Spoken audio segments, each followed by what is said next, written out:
Beda orang, beda masalah. Ada sahabat Nabi datang mengatakan, "Ausini ya Rasulullah." Wahai Rasulullah, tolong ajarkan aku.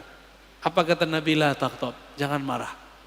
Wahai Rasulullah, aku pengen yang lebih. Apa kata Nabi? Jangan marah. Sampai 3 kali. Falakal jannah, pasti masuk surga. Datang orang lain bertanya, "Wahai Rasulullah, apa amalan terbaik?" Nabi menjawab, "It'amut ta'am," kamu memberi makan. Datang orang yang lain, "Wahai Rasulullah, apa aman paling tinggi?" Nabi mengatakan, "Al-imanu billah," percaya kepada Allah. Berarti beda orang, beda cara. Inilah dalil kenapa thariqah itu banyak. Faham? Ustadz, saya pusing, kenapa di sono ada Tijaniyah, di sono ada Idrisiyah, di sono ada Naqsyabandiyah, di sono ada Samaniyah, di sono ada Syadziliyah, di sana ada Qadiriyah. Kenapa? Memang dari nabinya sudah begitu.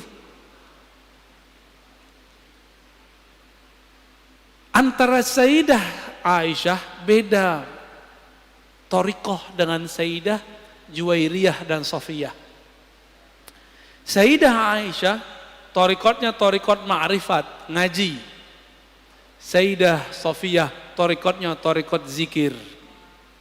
Makanya Sayyidah Safiyah dan Juwairiyah dia punya biji-biji 4.000 dan Nabi tidak pernah membid'ahkannya. Nabi cuma melihat orang ini istrinya sudah naik makom, maka ada zikir yang ngitung, ada zikir tanpa menghitung.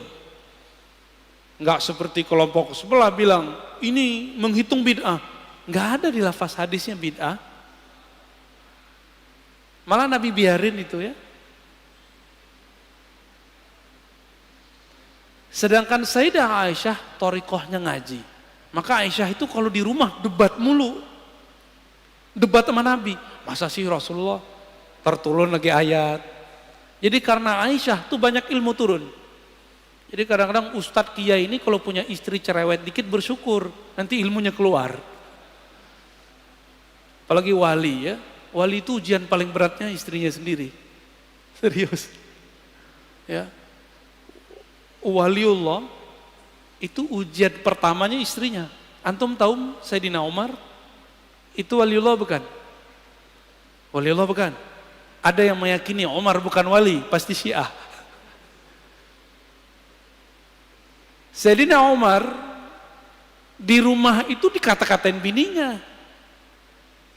Ente nih wali, kira-kira begitu. Masa Amirul Mukminin begini? Enggak beres ngurus umat. Dikata-katain sama bininya. Dia pasrah aja, dibiarin aja. Bukan berarti Umar gak ada harga dirinya. Itulah cara Umar yang biasa ngata-ngatain orang di luar. Sekarang dia terima gak dikata-katain sama bininya sendiri? Apa perasaannya dikata-katain oleh orang dekatnya sendiri? Umar berhasil melewati itu. Pantas beliau jadi wali. Antum ini beda dikit paham sama bini udah tengkar, udah minta cerai. Udah langsung bilang, kamu ini menentang Allah dan Rasulnya. Yang ditentang ente, bukan Allah dan Rasul. Jangan bawa-bawa pemahaman kita satu level dengan Allah dan Rasul. Pemahaman kita ini bisa salah. Allah dan Rasul tidak pernah salah. Istri suka posting dirinya, jangan langsung dihardik. Pelan-pelan, Dek. Setiap nikmat itu pasti ada yang iri. Kamu begini ntar ada yang iri, urusan dia. Lama-lama pasti ada yang ngecengin tuh cewek ya, istri kita tuh, atau pasangan kita, atau adik kita, atau teman kita. Nanti dia sadar sendiri. Lama pelan-pelan aja. Kamu kalau tidak take down itu foto, video, saya jatuhkan talak 1. Gak begitu caranya. Gak begitu caranya. Allah aja pelan-pelan mendidik nafs. SP1 ya kan? Wahai nafs, wahai jiwa, aku siapa, engkau siapa. Sampai yang ketiga baru dididik, dikasih ancaman. Gak dikasih makan. Begitu caranya ya. Jadi jangan main SP aja baru ngaji berapa kali. Baru santri kilat, belum santri beneran. Udah belagu aja kayak santri ya. Antum belajar torikotnya sih bagus, antumnya nggak bagus. Jangan bawa kemurnian torikot itu menjadi standar kita. Ya, man zayyana zahirahu bil mujahadah, hassanallahu sarairahu bil musyahadah. Guru Imam Abul Qasim Al-Kushairi, namanya Abu Ali Ad-Daqqaq. Abul Qasim Kushairi ini punya murid Abu Ali Al-Farmadi. Abu Ali Al-Farmadi punya murid namanya Ghazali dan Yusuf Al-Hamadani. Yusuf Al-Hamadani umurnya panjang, ilmunya sama dengan Ghazali. Yusuf Al-Hamadani punya murid namanya Imam Abdul Khaliq Ujudawani, melahirkan nanti Thariqat Naqsyabandiyah di Uzbek. Di Baghdad dia punya murid Abdul Qadir Jilani, muridnya mendirikan Thariqat Al-Qadiriyah. Makanya Qadiriyah Naqsyabandiyah ini gak boleh tengkar, Pak. Ini saudaraan, karena syekhnya ke atas ketemu. Ya, kakek gurunya namanya Abu Ali Ad-Daqqaq menurunkan sebuah rahasia. Kenapa kita mesti mujahadah? Man zayyana zahirahu bil mujahadah. Siapa yang menghiasi dirinya, menyibukkan dirinya yang zahir. Yang zahir ini puasa, banyak rukuk sujud, banyak tobat, banyak menempa diri jiwanya. Maka Allah akan sempurnakan, indahkan sirnya. Hassanallah sarairahu bil musyahadah. Allah akan bukakan jiwanya dengan menyingkap sesuatu tentang dirinya.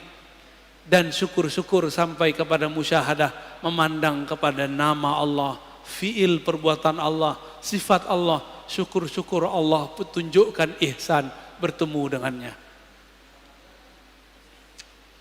Maka orang-orang yang tidak sibuk mendidik dirinya karena dia tidak punya guru, orang-orang ini tidak akan pernah sampai kepada Allah. Kenapa? Mikir, ini antum kalau nggak punya guru, mandang zikir 100 aja lama. Tapi kalau punya guru, jangankan 170.000 aja dijabanin. Coba aja kalau punya guru. Sekarang coba sebut zikir 70.000, kebayang berat nggak? Jangan dengan 70.000. Kita bilang zikir ya pagi sore 1000, antum pasti langsung kabur. Ya, tidak boleh ikut kajian saya kecuali paginya dan sorenya zikir 1000. Pasti nggak ada yang datang. Atau doang. Ya. Itu zikir. Nah, nanti ada bab setelah ini, insya Allah di bulan depan kalau umur kita panjang. Pengurus mintanya 2 kali. Tapi kalau 2 kali sayanya nggak kuat ya. Semoga nanti ada waktu. Nanti ada bab tentang zikir. Jadi jangan langsung ke zikir, mujahadah dulu diri baru masuk ke zikir.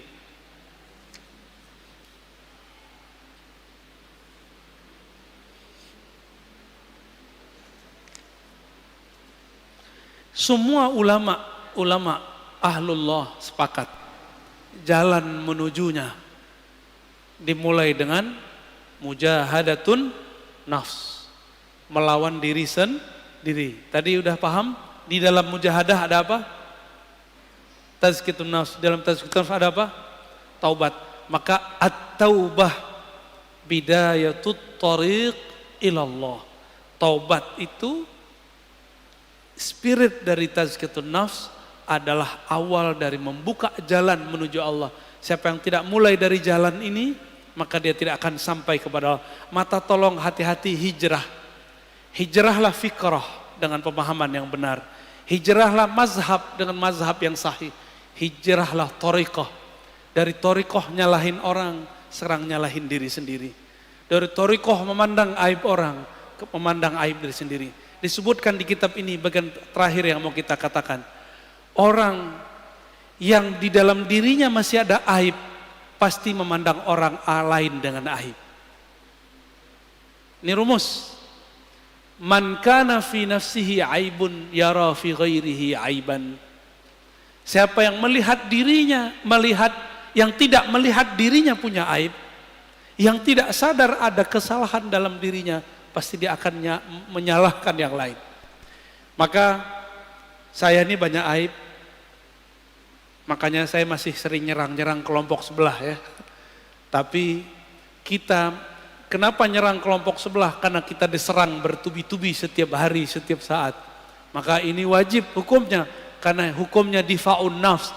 Memperjuangkan pemahaman kita yang kita terima dari masyayikh yang bersanad kepada Rasulullah. Insya Allah bukanlah aib. Menurut antum, aneh ketika Rod mengkritisi kelompok sebelah yang mengkafir-kafirkan pelaku tawassul, yang membid'ahkan amalan kita, menurut antum itu sibuk dengan aib orang atau gimana? Enggak, saya tidak meniatkan itu.